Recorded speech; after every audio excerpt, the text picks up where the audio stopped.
એટલે આટલો વિચાર તમે આજે બોલે છો, રોજ સવારે ઉઠીને આ વિચાર બોલજો. પૃથ્વી ઉપર 8 અબજની વસ્તી થવા આવી છે. આ વિચાર જો બધા રાખે તો પૃથ્વી સ્વર્ગ તુલ્ય થઈ જાય, એટલી તાકાત પ્રમુખ સ્વામી મહારાજના વિચારમાં છે. એટલે હું બોલાવ્યો, મારી સાથે બોલજો, કારણ કે આ વિચાર આપણે દ્રઢ કરવાનો છે. બીજાના સુખમાં હું બોલાવ્યો મત બોલજો.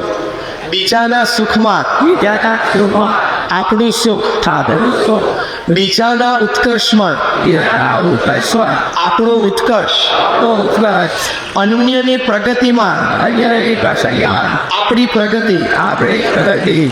જો આ વિચાર છે એ આપણું જીવન સુખી કરી શકે.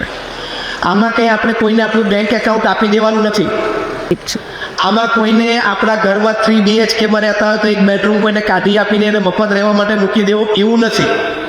કોઈનું ખરાબ અહિત નહીં છો, ત્યારથી માંડીને અનુકૂળતાએ સમયે અન્યને મદદરૂપ થવું એ સંબંધની વાત છે. પ્રમુખ સ્વામી મહારાજને એક પ્રસંગે કોઈએ પૂછ્યું કે કયો વિચાર તમારા મનમાં હંમેશા રહે છે? એમણે કહ્યું કે જે વિચાર મને ક્યારેય નથી આવે એવું કહું, દેટ વોઝ મોર ઇન્ટરેસ્ટિંગ. પ્રમુખ સ્વામી મહારાજ બોલ્યા, કોઈનું પણ અહિત થાય એવો વિચાર મને જીવનમાં ક્યારેય નથી આવ્યો. આ સંસ્કાર કે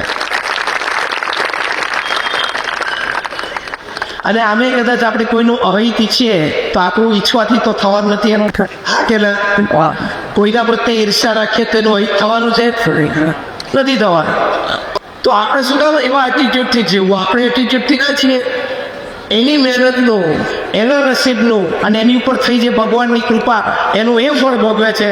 મારા નસીબનું, મારી મહેનતનું અને મારી ઉપર ભગવાનની કૃપા અને પ્રારબ્ધ, એનું હું ભોગવું છું.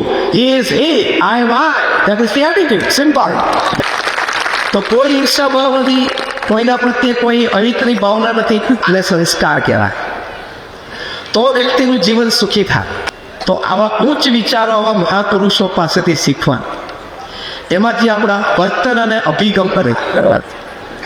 જે આપણે પરિસ્થિતિ અને સંજોગોની વાત કરતા હતા. પ્રમુખ સ્વામી મહારાજ એક વખત ત્યાં અમેરિકામાં ન્યુયોર્કમાં હતા. એમની બેઠક માટે અને મુલાકાત માટેની રૂમ બહુ નાની હતી, એટલે 10x10 જેવી રૂમ હતી. એટલે કોઈ લોકો સ્વામી રૂમ બહુ નાની છે. પ્રમુખ સ્વામી મહારાજ સ્પોન્ટેનિયસલી બોલ્યા કે નાની રૂમ સારી, પાવર ઓછો પડે. એક જ અઠવાડિયા પછી પ્રમુખ સ્વામી મહારાજનો વિચાર હતો કેનેડામાં. ત્યાં આ બાંધકામ લેટેસ્ટ થયેલું, સ્પેશિયસ રૂમ હતી, એટલે વધારે લોકોને મુલાકાત માટે બેસી શકાય. એટલે પેલી વ્યક્તિ કીધું, સ્વામી આની મોટી રૂમ સારી. પ્રમુખ સ્વામી મહારાજ કે આ મોટી રૂમ સારી, વધારે લોકો આવીને બેસી શકે. નાની રૂમ પણ સારી, પાવર ઓછો મળે. મોટી રૂમ પણ સારી, વધારે લોકો બેસી શકે. સકારાત્મકતા સંજોગોમાં એનાથી જીવન સુખી થાય છે, વ્યવસ્થાથી નહીં. કોઈ પણ સંજોગો અને પરિસ્થિતિમાં સકારાત્મકતા જોઈએ. If there are 10 reasons you want to curse something, there are 10 reasons you can bless. કોઈ પણ સંજોગ અને પરિસ્થિતિને ગાળ દેવી હોય તો 10 કારણો છે, અને એ પરિસ્થિતિમાંથી શીખી લેવું હોય તો પણ 10 કારણો છે. Choice is yours, make a wisdom field choice. પસંદગી આપણી છે, પણ શાણપણાનું પસંદગી હંમેશા જીવનમાં કરવી. તો કોઈ પણ સંજોગો, કોઈ પણ પરિસ્થિતિમાં સકારાત્મક. એટલે મોડર્ન મેનેજમેન્ટની દ્રષ્ટિએ એક વાત શીખવાડવામાં આવે છે કે પ્રોસ્પેરિટી થિંકિંગ હંમેશા રાખવું, પોવર્ટી થિંકિંગ ના રાખવું.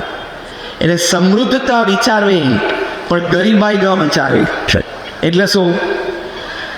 સમૃદ્ધતા વિચારે છે આ વાત બનશે, આ પ્રશ્નનું સમાધાન આવશે, અત્યારે આ સંજોગો પરિસ્થિતિ પ્રતિકૂળ છે પણ કાલ સવારે સુધરશે. એ જે આશા, એ જે ઓપ્ટિમિઝમ, એટલે કે સકારાત્મકતા, એને પ્રોસ્પેરિટી થિંકિંગ કહેવાય. માણસ એનાથી સુખી બને છે, જીવન એનાથી સુખી થાય છે. અને પોવર્ટી થિંકરો એ શું વિચારે? લે મરી ગયા, હવે શું થશે, કંઈ મજા નથી આવતી, અંધારું દેખાય છે, કોઈ મને મદદ કરનાર નથી. આવા નબળા વિચારો. કોઈ મદદ કરનાર ના હોય ને કશું જ ના હોય, ખિસ્સામાં એક પૈસો પણ ના હોય, એટલે બેંકમાં તો ના જ હોય, ખિસ્સામાં ના હોય, અને ઘરમાં તો દાણો ના હોય, તો એ સકારાત્મક વિચાર કરવાનો આપણો જન્મસિદ્ધ અધિકાર છે. સમૃદ્ધતા વિચારવાનો એ આપણો જન્મસિદ્ધ અધિકાર છે. આનાથી જીવન સુખી બને છે. આપણો વિષય છે કે મારું જીવન સુખી જીવન. તો સમૃદ્ધતા વિચારવી, હોપ એન્ડ ઓપ્ટિમિઝમ સારું થશે. હું થોડો પ્રયત્ન કરીશ તો પ્રશ્નમાંથી બહાર નીકળી જઈશ. મારે મિત્ર વર્તુળ સારું છે, હું કોકને વાત કરીશ તો મને કંઈક થોડી ઘણી મદદ મળશે. હું આ પ્રશ્નમાંથી બહાર નીકળવા માટે પ્રયત્ન કરીશ તો મને મદદ મળશે. આને પ્રયત્ન કર્યો તે આગળ વધ્યો, આને પ્રયત્ન કર્યો તે આગળ વધ્યો, આને પ્રયત્ન આગળ વધ્યો તો હું પણ પ્રયત્ન કરીશ, હું પણ આગળ વધીશ. એવા સકારાત્મક, હોપફુલ, આશાવાદી, ઓપ્ટિમિસ્ટિક વિચારો હંમેશા જીવનમાં રાખવા. અને આવા બધા શબ્દો ડિક્શનરીમાંથી કાઢી જ નાખવાના. આપણે આગળની પેલી કપરકાબી છોડે તું મરી ગયા, આટલું ના મળે, ખાલી કપરકાબી ખૂટે. એટલે આપણી માનસિકતા, આપણા શબ્દો એવા થઈ જાય, એટીટ્યુડ્સ એવા થઈ જાય. કારણ કે આપણને મૂળભૂત આપણે જે વાત કરીએ છીએ ઊંચા, સકારાત્મક અને પવિત્ર વિચારો, એ વિચારો પરાણે મગજમાં નાખવા પડે. કારણ કે માણસની બુદ્ધિ અને સ્વભાવ પ્રકૃતિ પ્રમાણે કાયમ ઊંચા, સકારાત્મક અને પવિત્ર વિચાર ન આવે. આની માટે આપણે પ્રયત્ન અંદર કરવો પડે, પ્રયત્ન બોલવું પડે, જીભથી 5 સ્વર મનમાં બોલવું પડે, ત્યારે વિચારો ઘૂસે અંદર, ઘૂસે અને તો તમને જીવનમાં આઉટલુક બદલાય, પ્રગતિ થાય. એક દ્રષ્ટાંત આપો તમને. અમેરિકામાં લાઇટ જાય ને તો તરત ફોન કરે, કારણ કે પ્રાઇવેટ કંપનીઝ ઓપરેટ કરતી હોય. લાઇટ કેમ ગઈ? કારણ કે અમેરિકન છે ને એટીટ્યુડથી જીવે, જમી ના જોઈએ લાઇટ જાય છે. જાપાનમાં લાઇટ જાય ને તો તરત સેલ્ફ હેલ્પ પીપલ છે, સેલ્ફ વર્કિંગ પીપલ છે, તરત ત્યાંથી ચૂલાઓ શોધી લાવે, એની ઉપર ચડી જાય, ફ્યુઝ સરખો કરવા માટે કરે. આપણે ફ્યુઝમાં કંઈ તકલીફ નથી. અને આપણે ઇન્ડિયામાં લાઈટ જાય તો બહાર આવીને બધા અગાસીમાંથી જોવે, બાલ્કની બધી બધાની ગઈ જાય,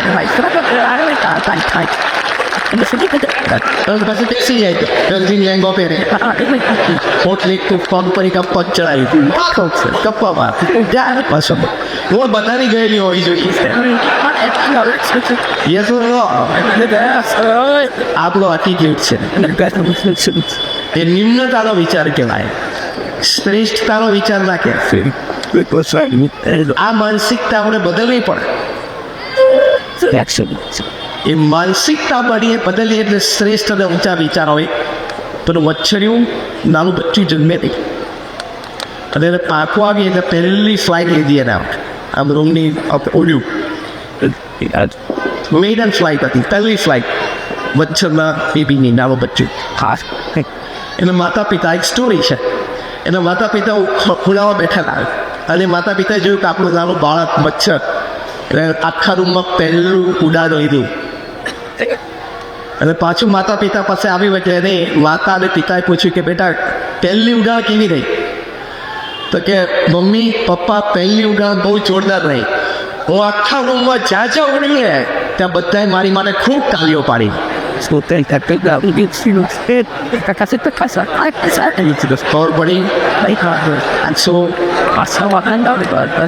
બધાએ ખૂબ તાલીઓ પાડીશું, એને મારી નાખવાનો પ્રયત્ન કરેલો, પણ વિચાર્યું શું, બધાએ મારી ઉડાન જોઈને તાલીઓ પાડી. That is attitude.